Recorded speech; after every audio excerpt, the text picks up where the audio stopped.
Vous voyez la tromperie comme un dérapage, comme une erreur de parcours, ou une maladresse pour les plus naïfs. Tandis que moi, je la vois d'une bien toute autre manière. La suite n'est pas très plaisante à entendre, donc si tu n'es pas prêt, tu peux mettre ça en favori tout de suite. Quand cette personne t'a trompé, elle n'a pas juste partagé un lit avec quelqu'un d'autre, non.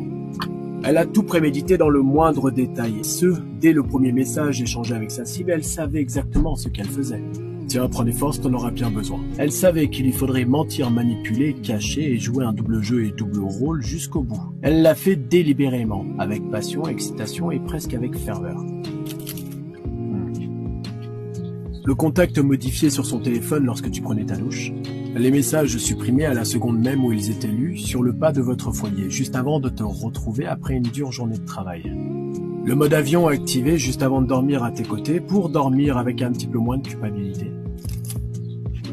Les histoires inventées à l'avance, le plan B au cas où le mensonge principal tomberait à l'eau, tout était orchestré. Cette personne s'est parfumée, coiffée, habillée, dans le but de plaire, pas à toi mais à l'autre. Aïe.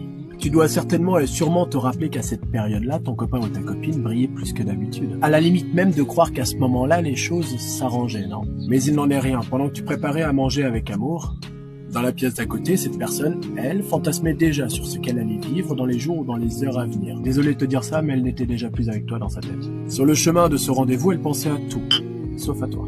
Cette personne imaginait le corps de l'autre, le scénario auquel tous deux s'étaient promis par message, le plaisir, le frisson de l'interdit et l'excitation du secret. Cette personne était impatiente d'y être, comme un enfant qui attend un cadeau.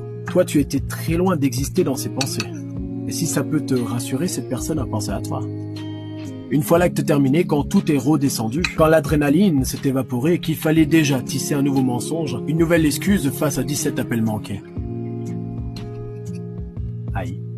Au fond, ce qui est dévastateur dans la trahison, ce n'est pas l'acte en lui-même, c'est tout ce qu'il y a autour. C'est l'avant, la planification, là où les stratégies mises en place dans ton dos pendant que toi, tu vivais dans la confiance. Ce câlin que cette personne t'a fait en rentrant, ce baiser sur le front que tu as pris pour de la tendresse, en réalité pour cette personne c'était une manière d'enterrer la culpabilité derrière un masque d'affection. Toi tu y as vu un manque, une attention, un lien qui perdure au mieux. Elle, cette personne, y glissait tous ses aveux silencieux, tous ses mensonges, toute sa lâcheté et son égoïsme pur. Elle les cachait derrière un geste que cette personne savait que tu ne le remettrais pas en question.